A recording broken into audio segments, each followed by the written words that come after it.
Assalamualaikum warahmatullahi wabarakatuh. Di sini kami akan menjelaskan sistem manajemen Sonter untuk tugas akhir mata kuliah APPL 1, PBD, dan RPL dengan dosen pengampu Bapak Irman Hariman STMT. Sonter merupakan singkatan dari Soto Nang Teras, yang merupakan sebuah warung makan yang diminati para pecinta soto khas Semarang. Sebagai warung makan, sudah pasti peran pedagang dan pelanggan sangatlah penting agar siklus antara pelanggan dan pedagang tetap berjalan mulus. Dalam warung ini terdapat kelompok menu yang dibagi menjadi 4 bagian. Yang pertama adalah aneka soto, yang kedua ada aneka sate, aneka mie, dan yang keempat adalah minuman. Terdapat keterangan jika sebuah stok makanan sudah habis. Dan di dalam sistem ini, pemilik bertugas juga sebagai seorang kasir, yang dimana melayani pembeli makanan dan minuman baik itu secara langsung maupun secara online, dengan bantuan aplikasi website yang kita buat dan nantinya dapat diantarkan oleh kurir. Kurir akan mengantarkan pesanan jika pesanan sudah siap diantarkan dan pembeli telah menyelesaikan pembayaran, baik itu melalui e-wallet maupun jika pembeli itu ingin memilih untuk cash. Di dalam sistem yang kami buat terdapat 2 entitas. Yang pertama adalah entitas eksternal, di dalamnya ada pelanggan. Tugas pokoknya adalah membeli makanan atau minuman, dan fungsinya memberikan feedback terhadap pelayanan yang ada dalam sistem. Yang kedua adalah menjadi sumber pendapatan warung Sonter itu sendiri. Dan yang kedua adalah kurir atau pengantar makanan. Tugas pokoknya mengantar pesanan makanan dari warung Sonter ke pelanggan yang membeli secara online, yang fungsinya untuk mengambil pesanan dari warung Sonter. Yang kedua, untuk mengantarkan makanan atau minuman baik dalam kondisi baik dan tepat waktu. Yang ketiga, berinteraksi dengan pelanggan untuk memastikan pesanan yang diterima sesuai dengan permintaan pelanggan. Nah, di slide selanjutnya, di sini bisa kita lihat teman-teman ada FD konteks diagram. Di sini ada 3 entitas eksternal, yaitu ada membeli, kurir, dan owner. Dan di sini ada proses sistem manajemen Sonter dari pembeli ke sistem, memberikan data pengguna, password, username, dapat melihat menu, memesan menu, memilih kategori, makanan yang dipesan, jenis pembayaran, mengisi data alamat, dan bukti pembayaran dari sistem ke pembeli, memberikan bukti pembayaran, password, username, pesanan, daftar menu, kategori, dan jenis pembayaran dari sistem ke kurir, memberikan data alamat, pesanan, dan data pengguna. Lalu dari kurir ke sistem memberikan data bukti pengiriman, bukti pembayaran, data alamat, data pengguna, dan pesanan. Nah, selanjutnya setelah dari kurir, selanjutnya ke owner. Nah, dari sistem ke owner memberikan data laporan keuangan dan menu terlaris. Nah, di slide selanjutnya ada DFD level 1 ya teman-teman. Di sini memiliki proses login, pesan, transaksi, laporan, packing, dan pengiriman. Nah, untuk proses login, pembeli akan mengisi data pengguna, password, dan username, dan lalu proses itu disimpan dalam data user. Nah, setelah itu proses login akan memberikan kepada pembeli data username, password, daftar menu, dan kategori. Selanjutnya proses pesan. Dari pembeli ke proses pesan akan memberikan data daftar menu, pesanan, kategori, dan data alamat. Dan dari sistem ke pembeli akan memberikan data jenis pembayaran dan pesanan. Lalu pesanan itu disimpan dalam data pesanan. Di proses selanjutnya ada transaksi. Nah, data pesanan itu akan disimpan, akan mengirimkan juga ke proses transaksi. Nah, dari proses transaksi ini kepada pembeli akan memberikan bukti pembayaran, jenis pembayaran, dan pesanan. Nah, dari pembeli ke transaksi ada data jenis pembayaran, pesanan, dan bukti pembayaran. Dan transaksi itu disimpan dalam data transaksi, dan data transaksi itu akan lanjut ke proses laporan ya teman-teman. Nah, setelah proses laporan ini akan memberikan data laporan keuangan dan menu telah-list kepada owner. Selanjutnya ada proses packing. Nah, proses packing ini diambil dari data storage, data pesanan, dan data pelanggan, lalu diproses di packing. Nah, setelah di packing akan memberikan data kepada kurir, data alamat, data pengguna, dan pesanannya.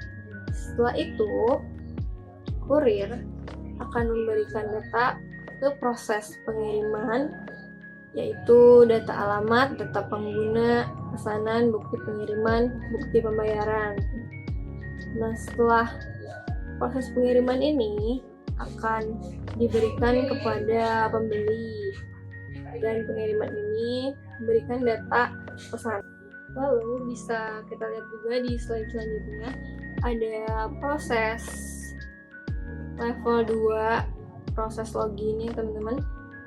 Di sini pembeli yang baru masuk akun itu akan mengisi registrasi dengan menyentuhkan data pengguna, mengisi data pengguna, password, dan username.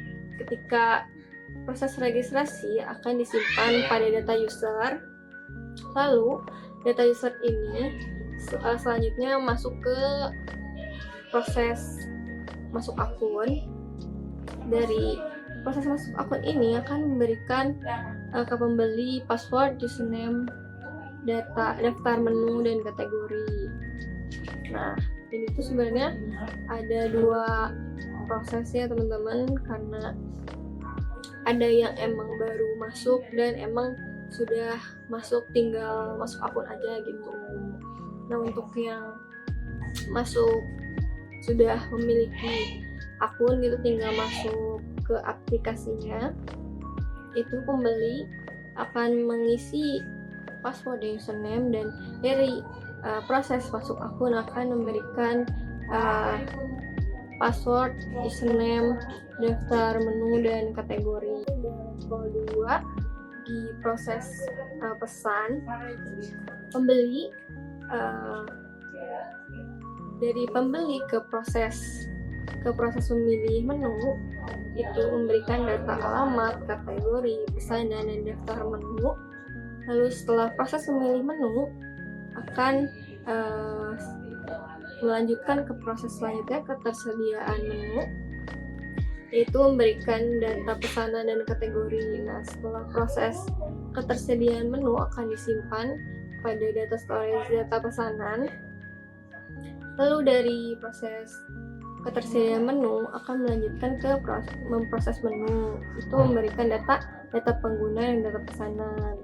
Nah, dari proses yang terakhir ini, memproses menu, pada pembeli akan memberikan data jenis pembayaran dan pesanan.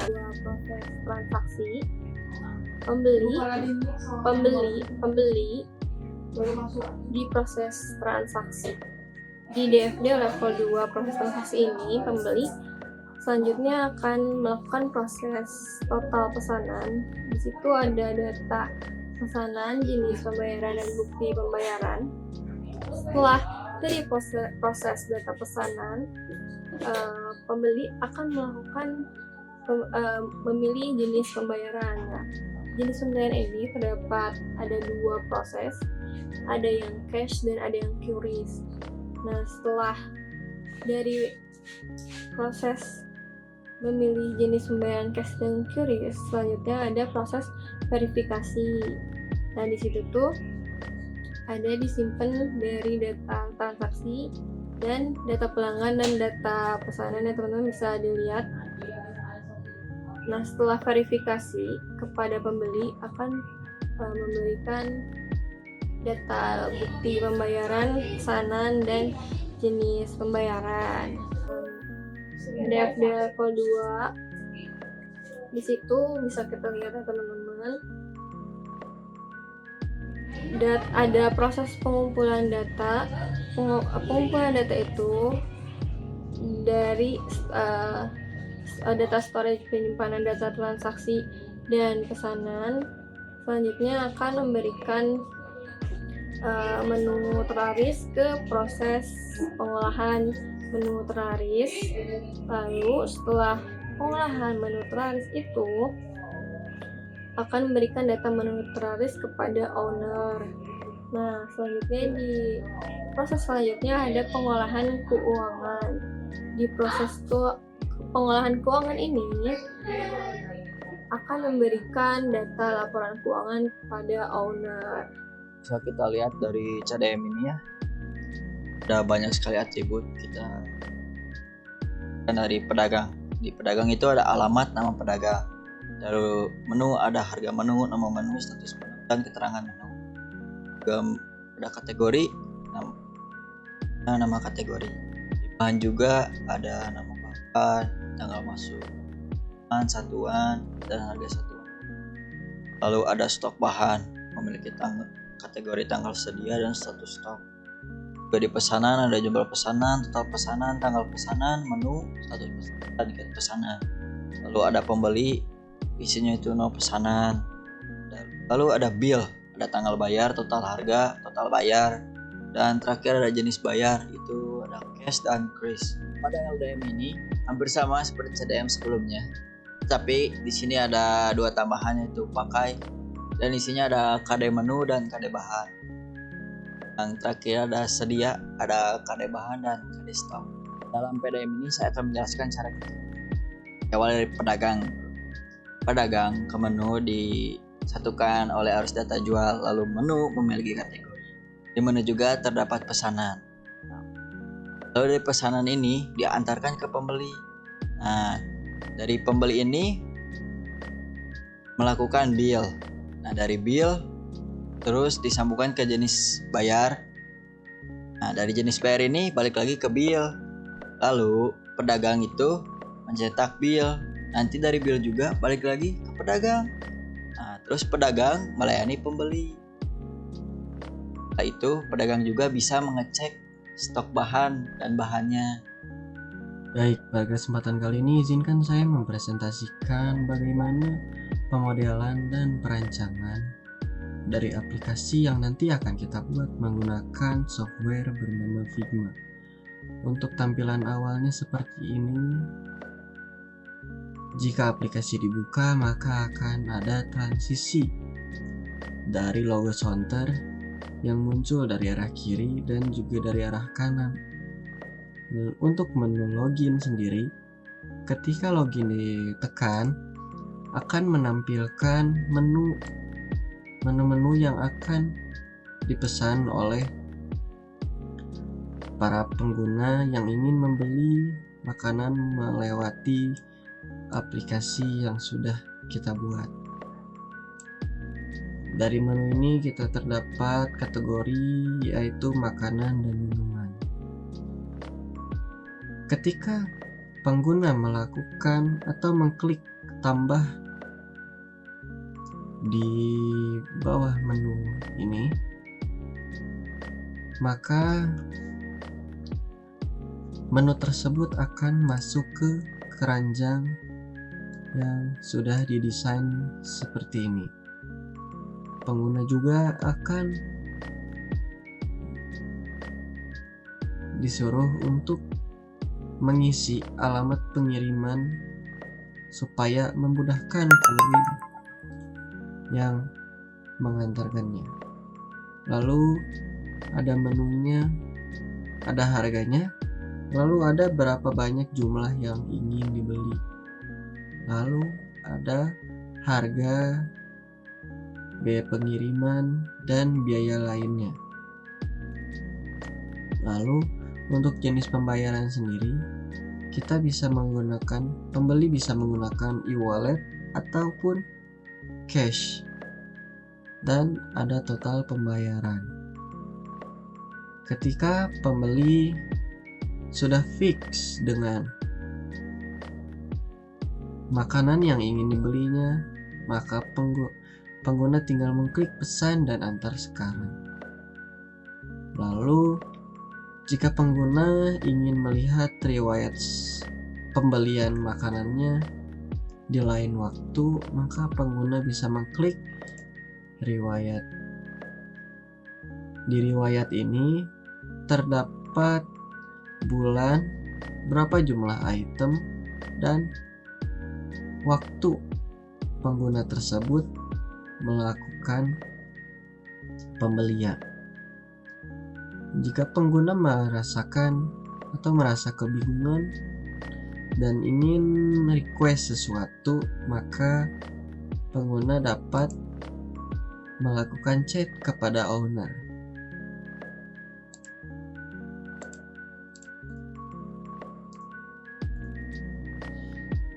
Di beranda sendiri nantinya ada tombol profile yang jika diklik akan menampilkan profil dari pengguna yang menggunakan aplikasi tersebut, yang dimana ada dua menu. Yang pertama ada pesanan dan ada sign out.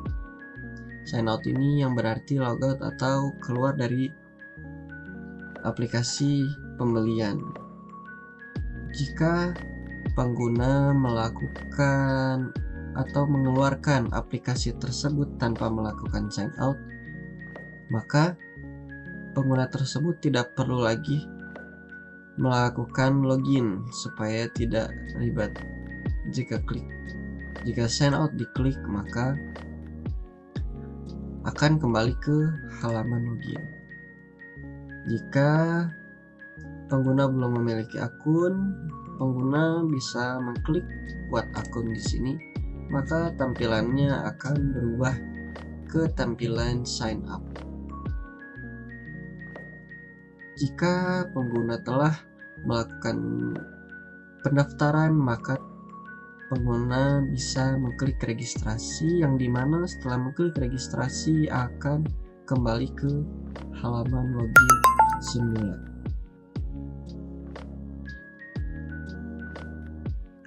Terima kasih kepada hadirin yang telah memberikan waktunya untuk kami dalam mempresentasikan hasil kerja dan hasil karya dari PT kami. Mohon maaf apabila ada salah kata dan banyaknya kekurangan. Wabillahi taufiq wal hidayah. Wassalamualaikum warahmatullahi wabarakatuh.